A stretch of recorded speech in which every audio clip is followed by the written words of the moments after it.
Disfruta de la señal de Canal 21, por Net 1, Canal 18, Digital 136, por Cable Norte, Canal 20, porque somos la verdad que se siente.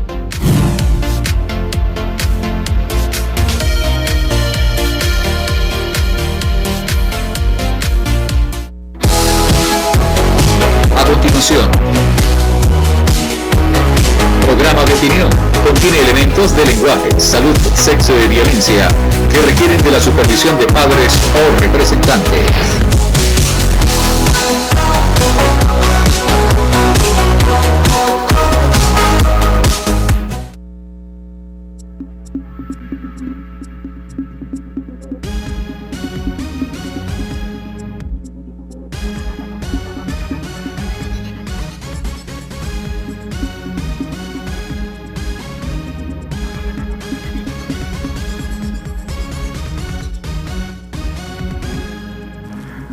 Distinguidos amigos, señoras y señores, buenas tardes para todos. Sean bienvenidos a nuestro espacio con Arturo, este programa de Noticias Opinión. Hoy estamos haciendo un programa especial. Contar con la presencia del ilustrísimo Monseñor Alirio Rivas Durán, obispo de la diócesis de San Cristóbal, es para nosotros un verdadero orgullo tenerlo aquí en este canal. Un canal que, por supuesto, pues ya lo habíamos dicho en anteriores oportunidades, está siguiendo de cerca la actividad que viene realizando Monseñor aquí, el sexto obispo de la diócesis de San Cristóbal. Qué interesante. Bienvenido, Monseñor, pero que sea con la señal. Muy bien, en el nombre del Padre, del Hijo y del Espíritu Santo. Amén. Bueno, primero que todo, pues agradecerles esta iniciativa de invitarme para este canal que llega al corazón de tantas personas, y llegando al corazón de tantas personas pues también les ilumina, porque como dice el Papa Francisco, los medios de comunicación son para iluminar y sobre todo fortalecer el camino en una conciencia clara de lo que va aconteciendo en el mundo, localmente y universalmente. Y qué mejor ocasión para en esta Semana Santa, hoy lunes santo, poder venir y poder pues enviarles un saludo a todos los televidentes, a todos los que nos acompañan en este momento. Un saludo y un mensaje de esperanza y sobre todo de vida, como lo reza mi lema episcopal, para que en él tengan vida y vida en abundancia. Por eso, caminando en esta Semana Santa, pues vamos acompañando ese misterio de la pasión, muerte y resurrección del Señor, que es el centro de nuestra fe cristiana y que justamente, nos lleva a ese tesoro tan grande como es estoy vivo, el Señor ha resucitado y está en medio de nosotros. Tiempo de conversión. Claramente, hemos vivido los 40 días y todavía los estamos viviendo, culminan con el inicio del Triduo Pascual, que sería el Jueves Santo, todavía el Miércoles Santo, cuando contemplamos a Jesús el Nazareno, concluyen esos 40 días, que la Iglesia en su sabiduría pues nos ofrece para hacer un camino de conversión, volvernos nuevamente hacia Dios. Y lo hacemos con tres grandes vertientes o tres grandes pilares que la Iglesia, iluminada desde la misma palabra, pues nos ofrece. En primer lugar es la oración, fortalecer nuestra vida humana y espiritual con la oración personal y también familiar, comunitaria, en los diferentes templos.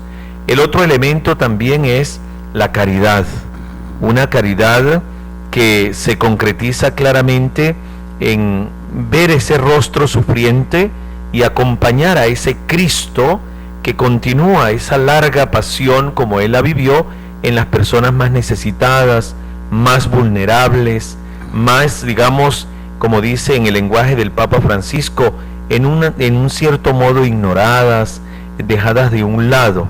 Y es allí donde se nos pide en este tiempo de Cuaresma, en esa conversión, volver la mirada hacia el hermano y hacia la hermana. Y un tercer elemento que es el ayuno, ese sacrificio en lo que hoy se me pide como, en cierta manera, pues renunciar para un bien mayor. Y una de las cosas que ahorita la iglesia está insistiendo es precisamente renunciar quizás al celular, ¿no?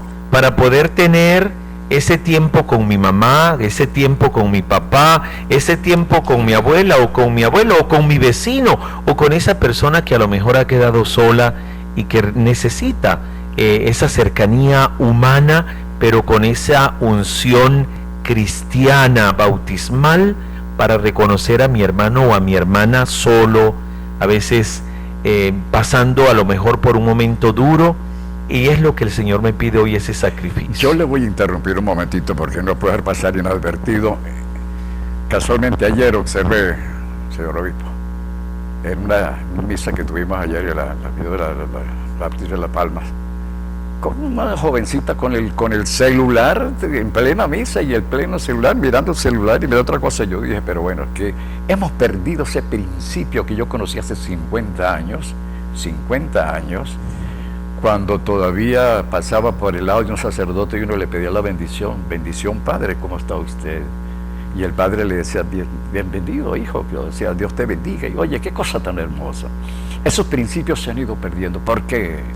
Bueno, quizás la pérdida de estos principios pues radica, yo creo que aquí todos, como dice también el Papa Francisco, estamos en la misma barca, ¿no? En un momento y un cambio de época, fuertemente, que está tocando, digamos, si queremos decirlo, esa iglesia doméstica, esa iglesia que está constituida por ese papá, esa mamá, esos abuelos, esos tíos, que de una u otra manera, porque yo también fui o soy producto de esa formación humana cristiana que radica precisamente en esa iglesia doméstica que es la familia, ese gran proyecto de Dios que desde sus orígenes y desde su inmensa, digamos, inmenso amor, pues constituyó esta familia como la célula fundamental de la sociedad, como lo aprendí también cuando veíamos sociales en la escuela primaria, y luego la iglesia lo ratifica a través del Concilio Vaticano II como en la iglesia doméstica. El otro elemento es los grandes cambios epocales que están aconteciendo, digamos, a lo largo y ancho de todo el mundo y en nuestra sociedad. Y claramente las redes sociales, los medios de comunicación, todo esto son grandes instrumentos que utilizándolos bien nos pueden hacer de un gran, un gran beneficio, sobre todo para ir de acuerdo al acontecer de cada día, pero que si no lo sabemos utilizar sucede lo que usted pudo experimentar ayer, justamente como usted lo ha indicado, en la misa del Domingo de Ramos.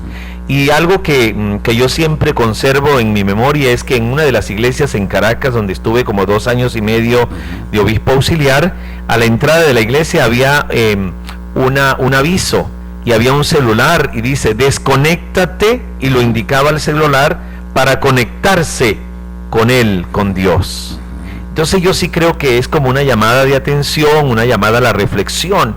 Si yo voy al templo, ¿verdad?, para recibir, para dejarme también tocar por la palabra, por lo que voy a celebrar, pues tener esa capacidad de poder dejar ese instrumento que es valioso, dejarlo de un lado, silenciarlo para escuchar la voz de Dios. Y eso también acontece a veces cuando voy, me encuentro con personas, a veces cuando voy a tomarme un cafecito, veo al papá, a la mamá, a los niños, y cada uno con un celular. Yo digo, ¿en qué momento se comunican? ¿En qué momento dialogan? ¿En qué momento hacemos de este momento un momento hermoso, donde podemos mirarnos a los ojos, contemplar y agradecer ese gran sacrificio de ese papá, de esa mamá, y poder contemplar a mis hijos?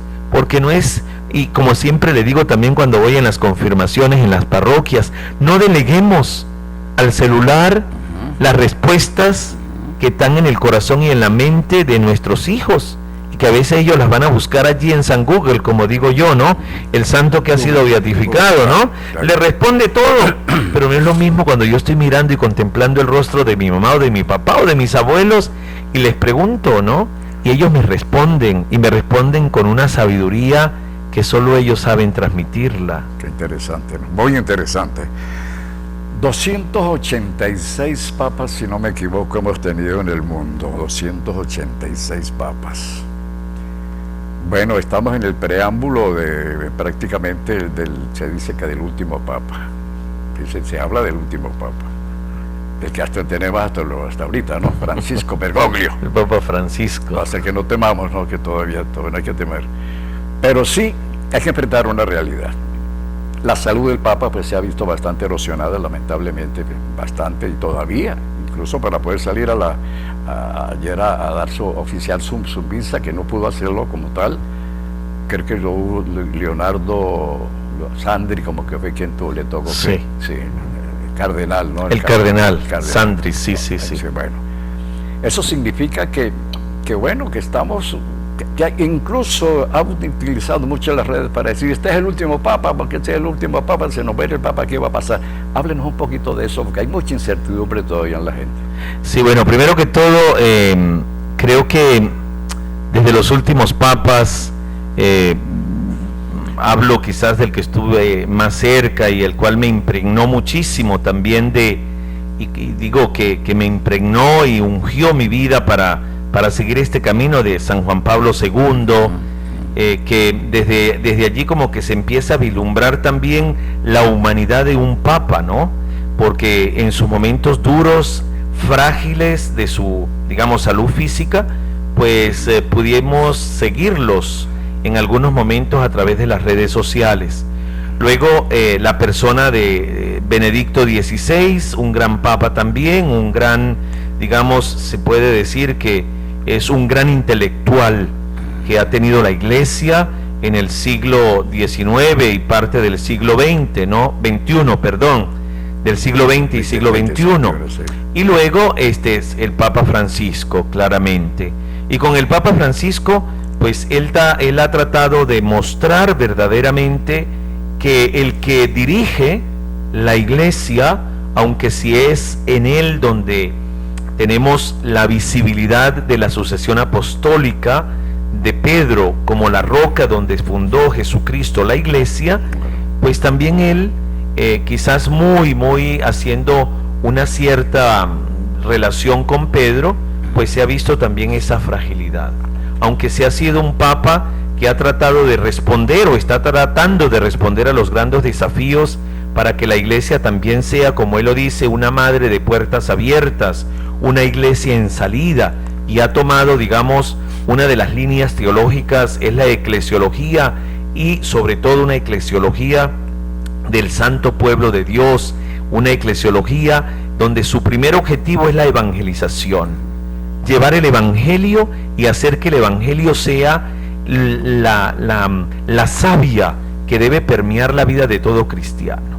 En este momento creo que también nos está dando un gran testimonio, y el gran testimonio es que el que lleva adelante y el que sigue llevando adelante aún en medio de esta fragilidad de su vida es el Espíritu Santo.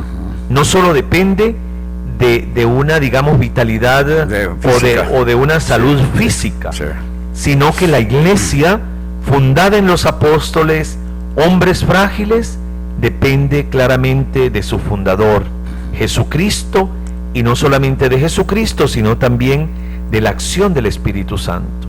Por eso él habla mucho del sensus fide, ¿no? Del sentir del pueblo que está ungido por el Espíritu y que de una u otra manera él lo ha hecho visible. Claramente hay muchas especulaciones, hasta, bueno, ya en algunos lo han atado ya. Claro, yo he visto algunos TikTok o algunos flyers y todo esto, mensajes donde hasta están organizando el funeral, están elaborando ya una lista de los posibles papales, de los que podrían tomar su puesto. Hablar de que sea el último, no. O sea, no se puede determinar o no se puede decir que va a ser el último papa, absolutamente no. Pero de que sí estamos en un momento, digamos, donde su fragilidad, donde su humanidad está bien tocadita, como podríamos decirlo, es verdad. Aunque él sigue escribiendo, sigue nombrando obispos, sigue firmando y enviando mensajes. Él está al tanto de lo que está aconteciendo en la Iglesia a nivel universal, y sobre todo esa bandera que él siempre ha defendido, y es la bandera de la paz. Aún en el hospital donde él se encontraba, seguía pidiendo, cuando él decía: por nuestra Ucrania tan golpeada, por el Medio Oriente, por los países donde sufre la guerra, donde sufren las grandes injusticias, donde se reduce la persona humana a lo mínimo, y no se considera la persona humana como ese don y esa dignidad dada y comunicada por Dios, y no se está respetando, y todo esto, lo que esto implica. Por eso yo digo que es también un gran signo profético.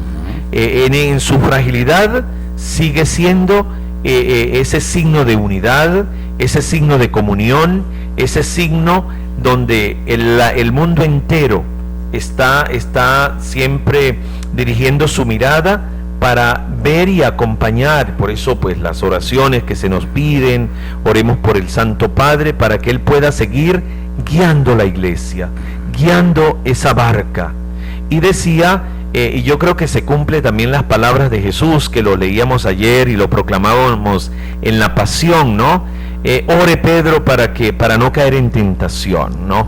Y yo creo que precisamente esa barca, aún en esa fragilidad, en ese digamos, en ese gran mar que es el mundo, pues sigue siendo guiada por el Papa Francisco, aún en medio de su fragilidad.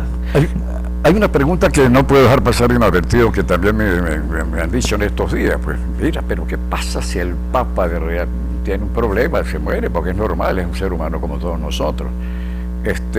Algunos dicen que bueno, que no, que es que según ya tú sabes que no, aquí no va a haber sucesión. Hay un camarlengo. Claramente existe el camarlengo, y claramente orando pues por su salud y para que lo siga sosteniendo espiritualmente y físicamente, para que lo fortalezca en la fe. Si sucede alguna noticia inesperada, pues vendrá claramente la convocación del cónclave, y vendrá una sucesión apostólica del próximo Papa. Pero por ahora el mismo Papa pues no lo ha considerado.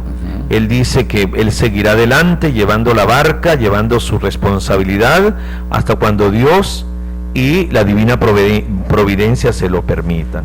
Claramente que existe el camarlengo, claramente que seguramente la iglesia no se detiene, porque lo dice Jesús en su misma palabra: yo estaré con ustedes hasta el fin del mundo. Y la iglesia continuará hasta el fin del mundo, y seguiremos teniendo papas hasta el fin del mundo, hasta cuando venga, como él bien lo ha dicho, en su aparucía, cuando venga de nuevo en su gloria. Descríbanos un poco lo del Papa Negro.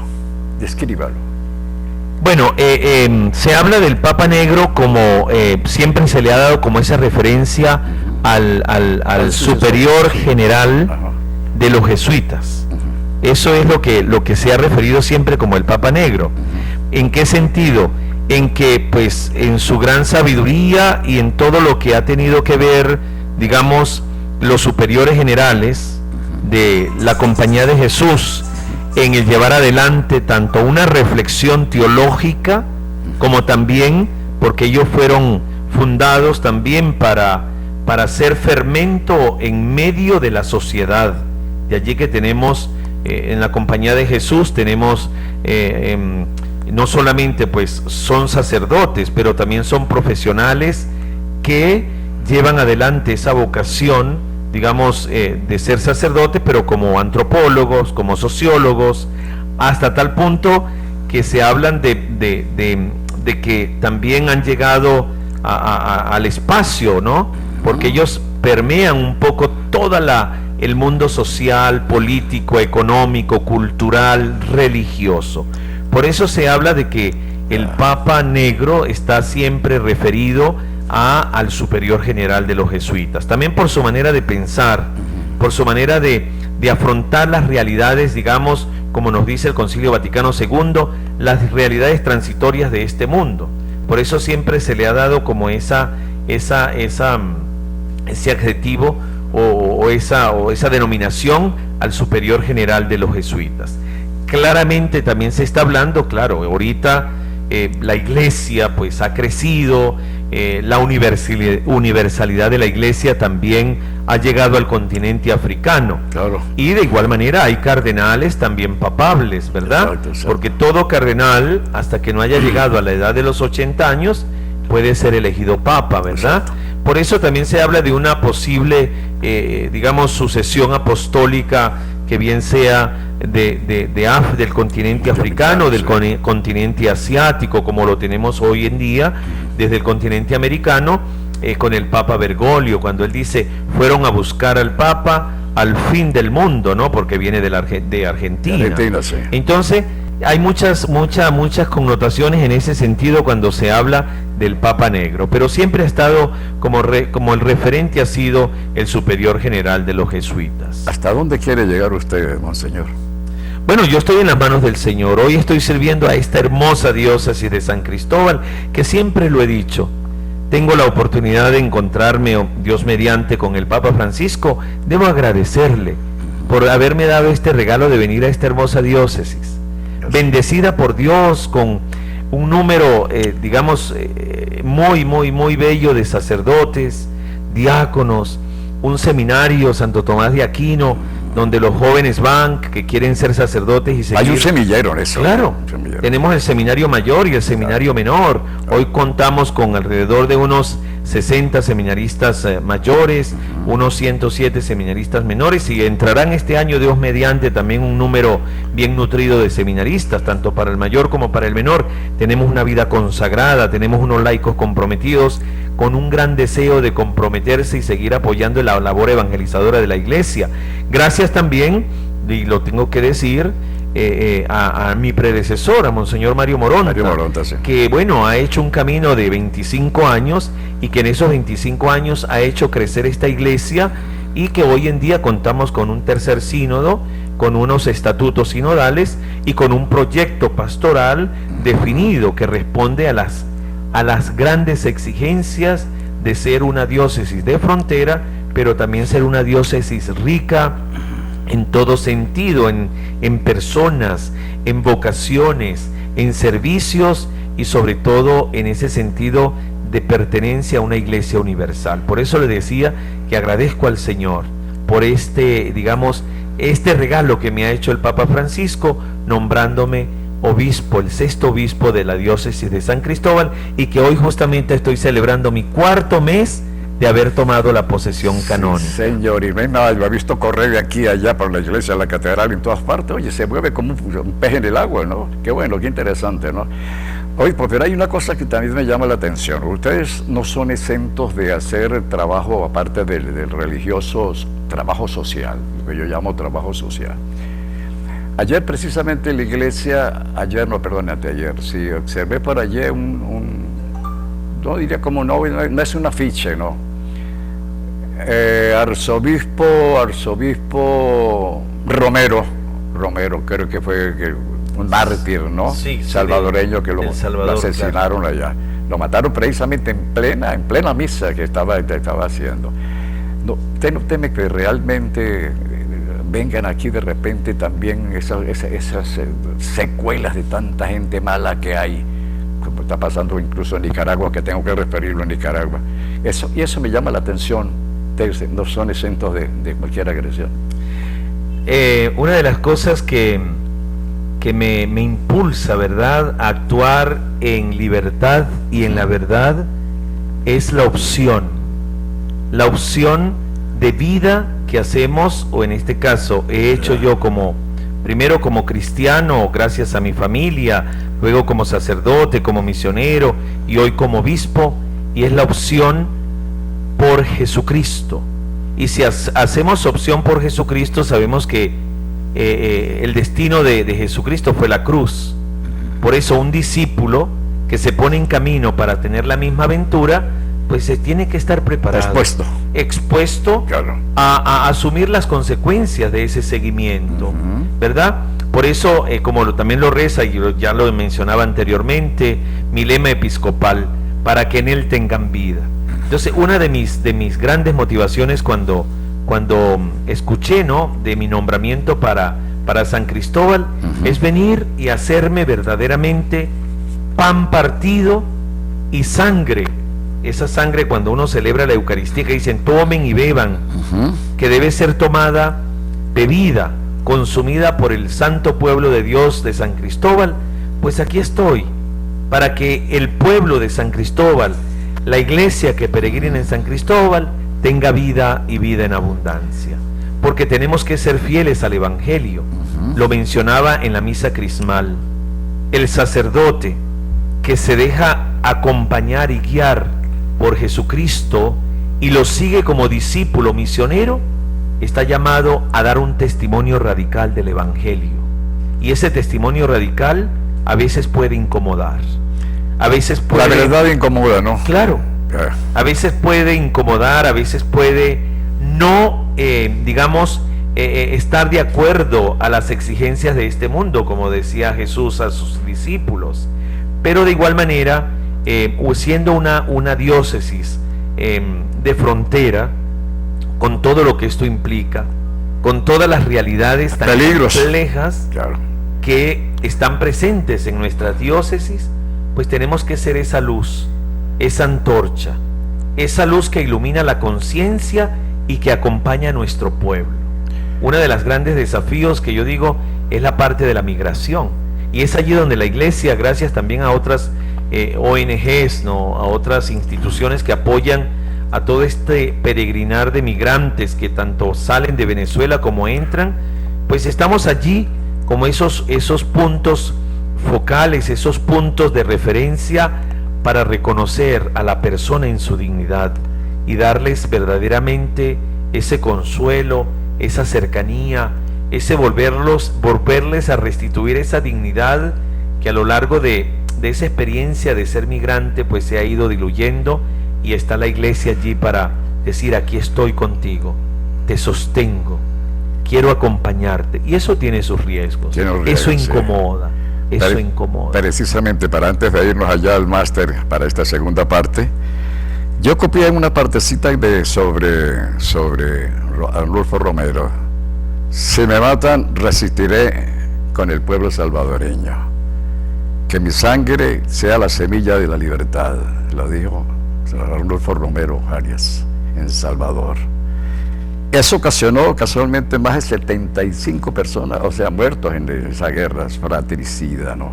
Pero dejó una semilla sembrada, así como muchos sacerdotes igual a Arnulfo Romero. Breves instantes, obispo. Vamos a comerciales, ya regresamos.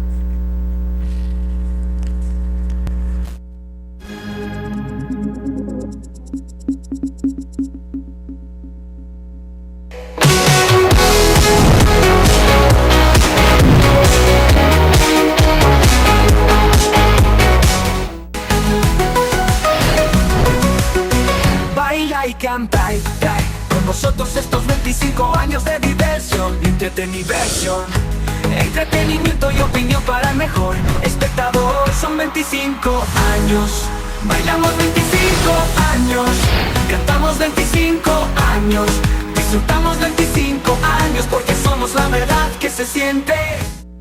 Canal 21 te recomienda: si vas a visitar los 7 templos, ten en cuenta, evita llevar prendas de valor. Personas con discapacidad deben estar acompañadas. Protégese del sol, utiliza lentes, gorra y protector solar. Mantente hidratado con agua. Personas con condición especial, pacientes diabéticos, tensión alta, pacientes oncológicos, no es recomendable que asistan. Disfrutemos de la Semana Mayor, tradición de fe y esperanza. Canal 21, la verdad que se siente.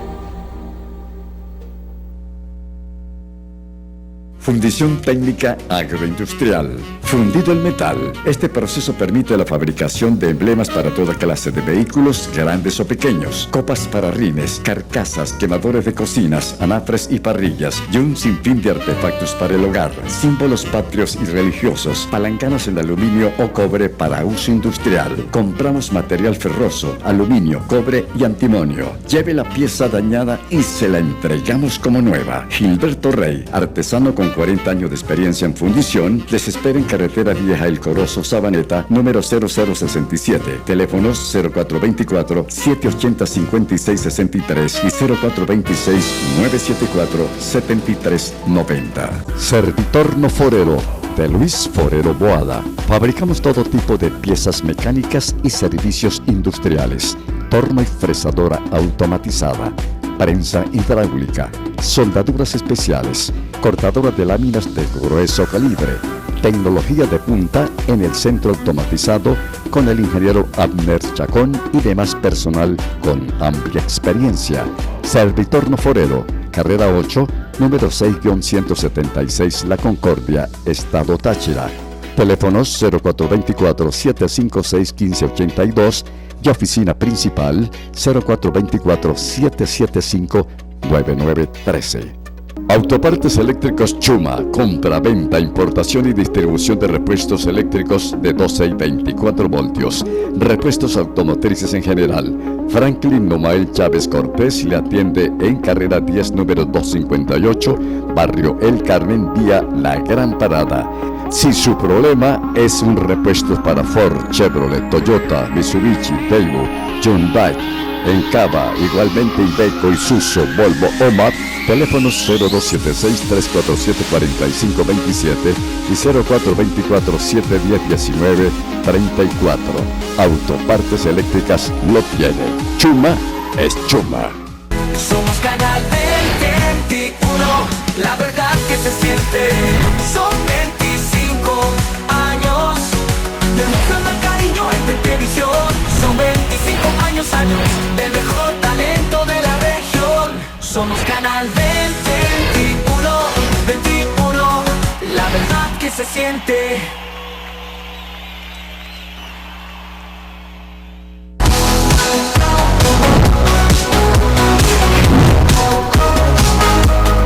Somos Canal 21.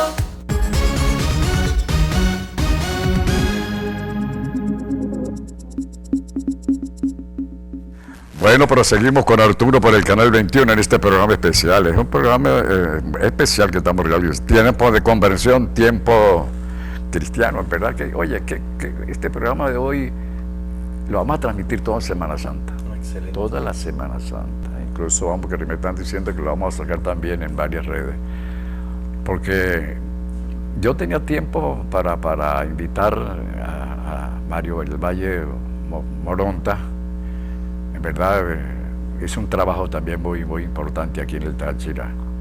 Y pasa a ser ahorita el obispo emérito, correcto. Saludos para Mario del Valle Moronta, gran amigo también de esta casa. Y bueno, dejamos algo importante de esa semilla que dejó sembrada Arnulfo Romero Arias. Sí, San Romero de América. De América, sí. Como hoy lo reconocemos. Él decía, ¿no?, que si lo asesinaban, su sangre y su vida resucitaría en el pueblo salvadoreño. Y creo que precisamente porque era un hombre convencido y convertido, digamos, al Evangelio. Y precisamente al descubrir el Evangelio y descubrir a los destinatarios del Evangelio, que eran los destinatarios de Jesús, un pueblo que sufría, un pueblo que era explotado, un pueblo que en su dignidad no era reconocido, un pueblo que en sus derechos fundamentales pues era violentado.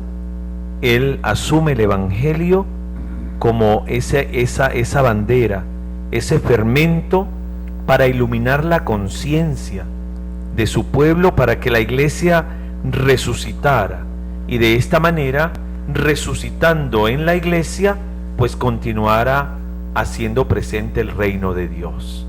Ese reino de Dios que vino a instaurar Jesús, que era el reino donde los excluidos eran incluidos, donde los que no contaban, como las mujeres, los niños, en Jesús comenzaron a hacerse notar, donde las pecadoras o los pecadores eran apartados, eran impuros, Él los considera puros.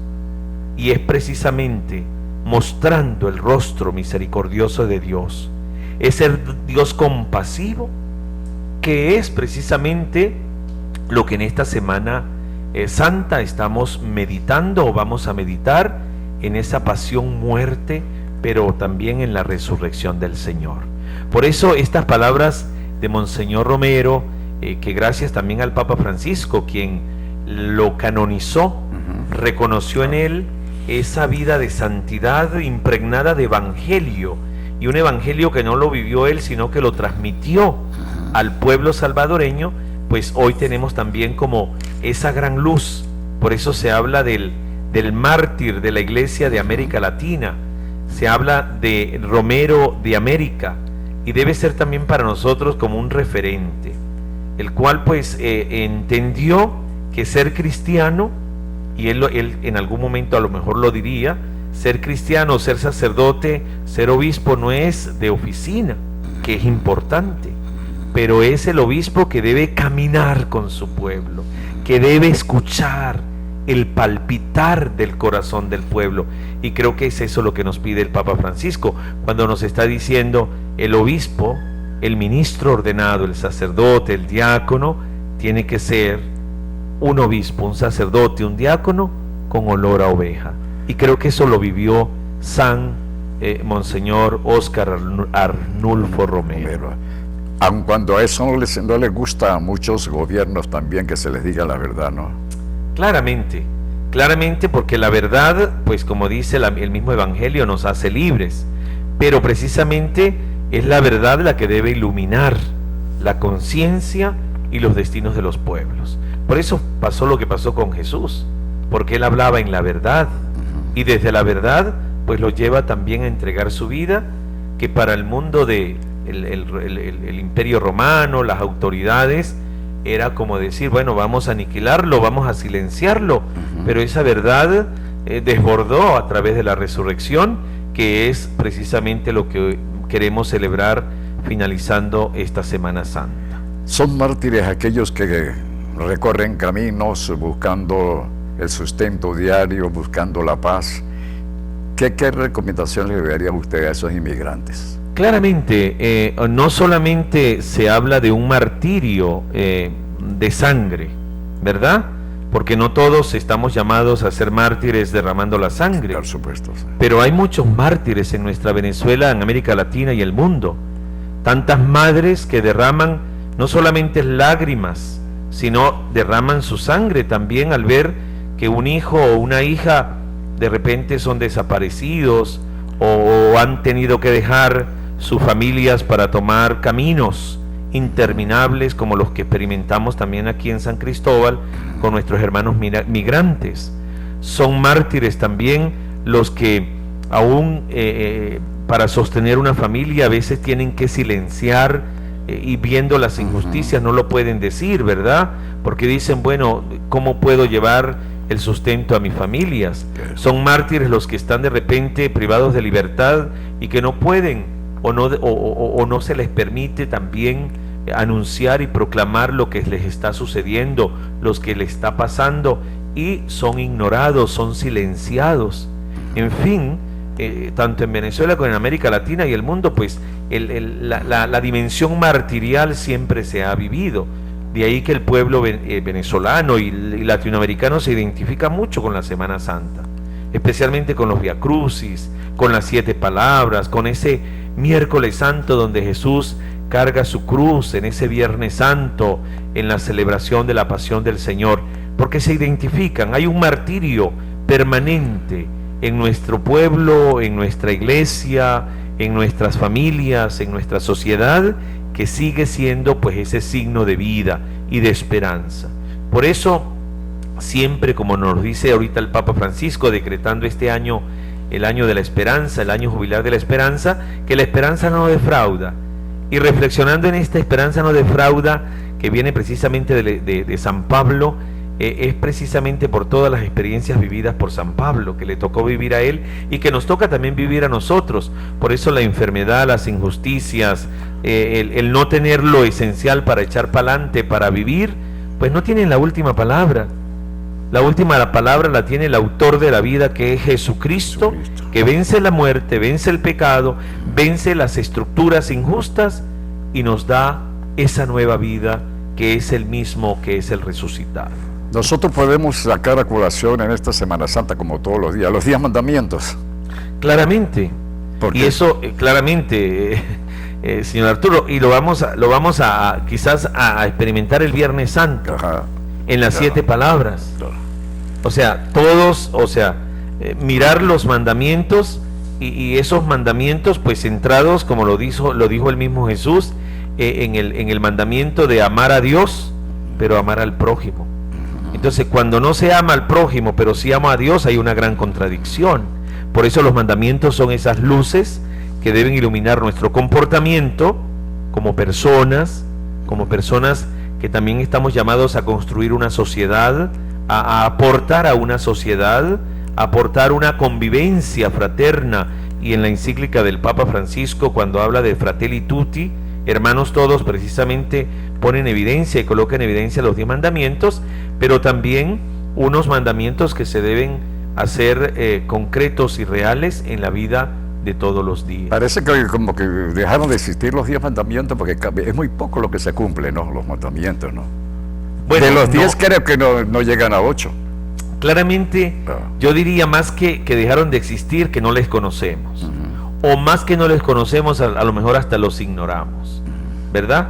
¿Por qué? Porque, eso nos compromete. Y hoy queremos vivir en un mundo, en una sociedad donde menos compromiso, una sociedad que podríamos llamarla light, una sociedad del relativismo, muy materialista, de lo que hablaba el Papa, claro. El Papa Benedicto XVI. Él lo decía, el relativismo es un pecado social, un pecado personal, porque todo es relativo, no hay absolutos, ¿verdad?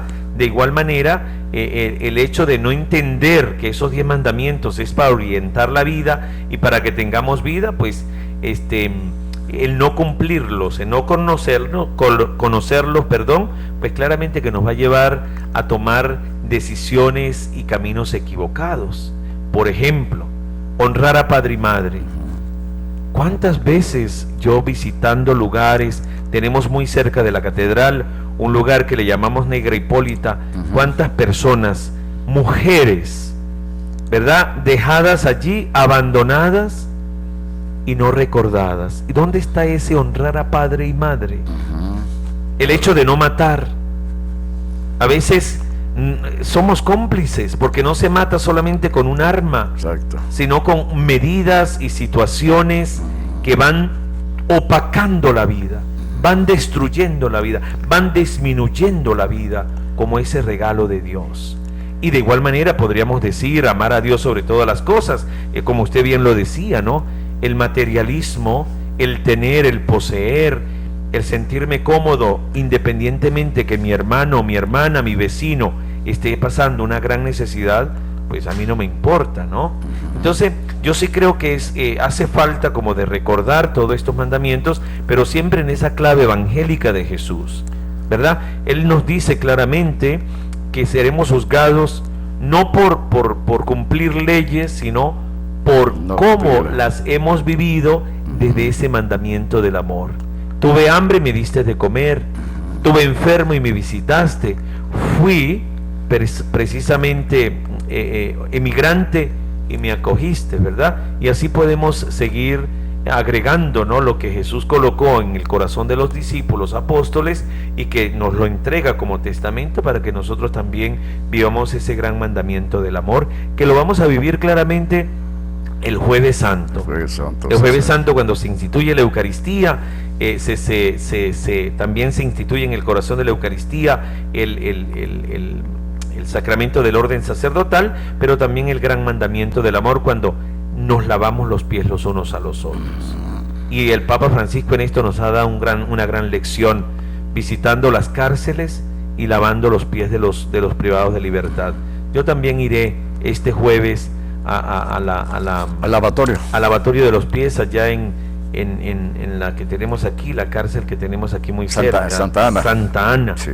Y allí voy a hacer visible, ¿no?, y reconocer a mis hermanos privados de libertad, Sí. pues con ese signo de ese mandamiento, ese mandato de Jesús, que no es un mandato por voluntad, sino obedeciendo al Maestro. ¿Qué opinas de los 7 pecados capitales?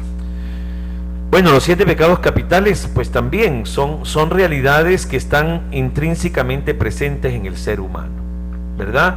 La avaricia, todas estas cosas que nos van deshumanizando, porque yo diría que cuando le damos rienda suelta, pues nos vamos deshumanizando, vamos perdiendo ese sentido por el cual hemos sido creados por Dios, ¿verdad? Claro. Y claramente que eso también va afectando nuestro comportamiento y nos vamos creando unas islas que no nos permiten verdaderamente completar esa vocación por la cual hemos sido creados, que es reconocer también a la otra persona como creada a imagen y semejanza de Dios, y en la cual pues nos vamos complementando. Por eso esos pecados capitales pues claramente tenemos también que confesarlos, y creo que estamos justamente en Semana Santa y hoy estamos viviendo una experiencia extraordinaria en la catedral. Multitud de personas que van allí a reconciliarse y seguramente a confesar estos pecados capitales que a lo largo del año nos van endormeciendo la conciencia, y que justamente la Semana Santa es una oportunidad para despertar y para, como usted comenzó muy bien, comenzar una conversión tanto personal como comunitaria. Qué interesante. Me place mucho, en verdad, que poder hablar con usted, porque en verdad que para hablar con usted hay que dedicarle por lo menos 2 horas seguidas. Tiene mucho material, mucho material. Interesante. Héctor, de la cruz. ¿Qué es el significado que tiene llevarla siempre aquí en este? Sí, la cruz pectoral que los obispos, ¿verdad?, como sucesores de los apóstoles, llevamos en nuestro pecho, ¿verdad? Por eso se llama pectoral, porque está en el pecho, ¿verdad?, del obispo. Es el signo de lo que debe ser el obispo, un crucificado para que la humanidad tenga vida. Es, digamos, personificar en persona de Cristo, vivir y ser el crucificado que nos ofrece la salvación, que es la cruz que para los sabios, los entendidos, era un fracaso, un signo de fracaso. Para el creyente, para el seguidor de Jesús, es el signo de la vida, porque es allí donde Jesucristo pues se entrega para dar su vida, para salvarnos a todos. Por eso Él la lleva siempre en el pecho, como digamos, haciendo visible el sentido que tiene nuestra vida como peregrinos de esperanza, como peregrinos seguidores de Jesús, y que es en la cruz de nuestro Señor Jesucristo donde vamos a encontrar la salvación. Por eso el Papa Francisco, justamente hace 2 días, refiriéndose a la cruz, ¿verdad?, que llevamos en nuestro pecho, él decía, no solamente llevarla allí visible, porque es fácil quizás llevar una cruz visible, pero es colocarla en el corazón, para que desde el corazón me mueva, como ese buen samaritano, ese cirineo, que con voluntad o no voluntad ayudó también a Jesús a llevar la cruz, que también nosotros, dejándonos mover en el corazón, también podamos ayudar a tantos hombres y mujeres que van a lo largo del camino a llevar esas cruces de la responsabilidad, de la vida, del trabajo, del sustento que deben llevar a sus hogares. Por eso el obispo siempre llevará en su pecho ese crucifijo, ¿verdad? Y como dice San Pablo, gloriarse en la cruz de nuestro Señor Jesucristo, porque es desde allí donde surge y emana la vida, y la vida en abundancia que Jesús vino a ofrecernos. San José Gregorio Hernández. Oye, escuché por allí un personaje yo diría un personaje de farándula, que lamentablemente son faranduleros que muy poco dejan. Hablar sobre José Gregorio Hernández, pero despectivamente, ¿no? Dice que ¿cómo es posible que pongan a creerle a José Gregorio Hernández? Que tal, que eso no es ningún santo, que santo solamente es Dios y tal. Bueno, como yo digo que siempre respeto a las religiones, todas las religiones hay que respetarlas. Para que le respeten a uno tiene que respetarlas. Pero referirse de una manera tan despótica como esa persona, verdad que deja mucho que decir. ¿Qué es lo que pasa realmente con alguna gente? Bueno, primero que todo, parto de este principio que usted lo ha señalado, pues uno respeta la opinión, claro. y la creencia, ¿no?, de diferentes religiones, diferentes Exacto. expresiones de manifestar la fe. eso yo digo que es el principio, digamos, de comunión también Exacto, con ellos. sí. En un segundo orden de ideas, pues que las personas se expresen, que no hay que pedirle, que no hay que invocarlo, que no hay que, digamos, colocar la confianza en él, etcétera, que solamente a Dios, pues son opiniones, digamos, quizás muy aisladas, ¿no? O quizás de Sí, estos, son aisladas. claro, Sí, o quizás claro. de estas, digamos, sectas o iglesias que pues tienen otras maneras de manifestar su fe en Dios. Nosotros claramente, y la iglesia siempre lo ha mantenido desde sus inicios, ¿verdad? Creemos en esas mediaciones, ¿verdad? Para nosotros el doctor José Gregorio es carne de nuestra carne y huesos de nuestros huesos, ¿verdad?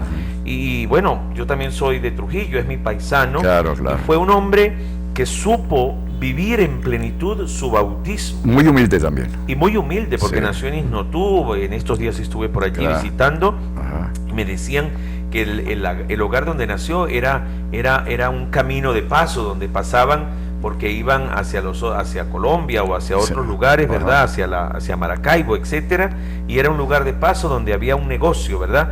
Pero supo verdaderamente valorar el haber nacido en una familia profundamente cristiana, con unos valores cristianos que permearon su vocación, digamos, de científico, como médico, su profesión como médico, su entregar su vida a la investigación como científico. Un apostolado, ¿no? Exactamente. Claro. Pero desde allí también no solamente se quedó en ese nivel, sino que bajó de pedestal y reconocía en las personas pobres, vulnerables, que Dios le llamaba a responder y a aliviar sus necesidades a través de la medicina. De allí que viene que se llama y se le está dando ese título como el médico de los pobres, porque es invocado. Así como yo siempre coloco un ejemplo, así como a veces en la familia, cuando está papá y mamá, a veces se nos complica un poco, a veces pedir el permiso a papá porque él es un poco más rígido en dar el permiso. Siempre buscamos esa mediación de mamá, dígale a mi papá que me deje ir a tal parte. Pues Gregorio también es un hombre cercano, al cual le pedimos su intercesión ante Dios nuestro Padre para que intervenga ante una necesidad muy, muy, muy real de nuestro pueblo. Ya. ¿Y María Teresa Rendiles? La Madre Carmen Teresa, Carmen Teresa. la Madre Carmen Rendiles, también una caraqueña, nacida también digamos, en una familia noble, Muy una noble, familia, digamos, que tenía sus recursos, Claro, ¿no? claro. A finales del siglo XIX, principios del siglo XX, cuando le tocó que vivir también en una Venezuela muy... Perdió un dura, brazo, muy ¿no? frágil. Perdió un brazo, ¿no? Exactamente, ella sí, prácticamente tenía su limitación también física.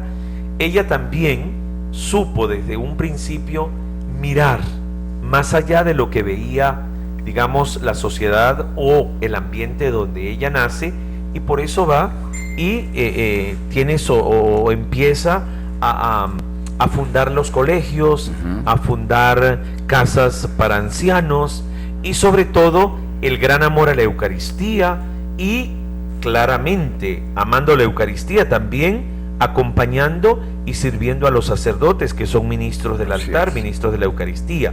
Por eso ella también, que es carne de nuestra carne y huesos de nuestros huesos, hoy es reconocida como la primera mujer venezolana santa, la cual pues nos ofrece también un estilo de vida y una manera de cómo ponernos al servicio de nuestros hermanos y hermanas, especialmente los más necesitados. Nos queda un minuto de espacio. Qué interesante. Yo hubiera querido seguir por lo menos todo el día, pero que el tiempo tuyo es muy valioso. En un minutico, vamos para que englobes esa salutación religiosa de conversión, de fuerza, como que se está notando en el país. Sí, primero que todo, agradecer este espacio. Me parece que es un momento de gracia y bendición iniciando esta Semana Santa. Y quizás donde tenemos que seguir apuntando, y yo lo he ido viendo, ¿no? Ese resurgir del pueblo tachirense cristiano, católico, que cuando se le convoca, cuando se le invita a participar de las celebraciones, pues lo hace con una gran emoción y con un gran sentido de pertenencia a una iglesia. Lo vivimos en Rubio, que creo que usted fue testigo cuando Sí, claro. en el encuentro eucarístico, lo vivimos al inicio del jubileo en nuestra catedral, y lo vivimos recientemente también en la celebración de la misa crismal, y lo estamos viendo también ayer y hoy en esa participación masiva de nuestra feligresía, de nuestros hombres y mujeres de buena voluntad, de nuestros cristianos que, adheridos a la fe católica que han recibido de sus mayores, pues siguen hoy respondiendo, tanto aquí en el estado Táchira como en el país, en nuestra Venezuela y más allá de Venezuela. Por eso la invitación es a renovar esa fe en el Dios de la vida y a caminar en la esperanza, para que nuestra vida verdaderamente podamos, y debe ser una vida que contagia los valores del Evangelio, para poder proclamar el domingo de resurrección y en esa vigilia solemne del sábado santo que Jesucristo ha resucitado, verdaderamente ha resucitado, y que nos sigue acompañando para animar el camino y para ser testigos en espíritu y verdad, dando vida y vida en abundancia. Con la bendición. Y que la bendición de Dios Padre misericordioso descienda sobre cada uno de ustedes, abuelos y abuelas, sobre cada uno de los hombres y mujeres de buena voluntad, que descienda desde el cielo, en el nombre del Padre, del Hijo y del Espíritu Santo. Señor. Dios le pague. Interesante programa. Pero me hizo usted... Está bien. Bueno, verdaderamente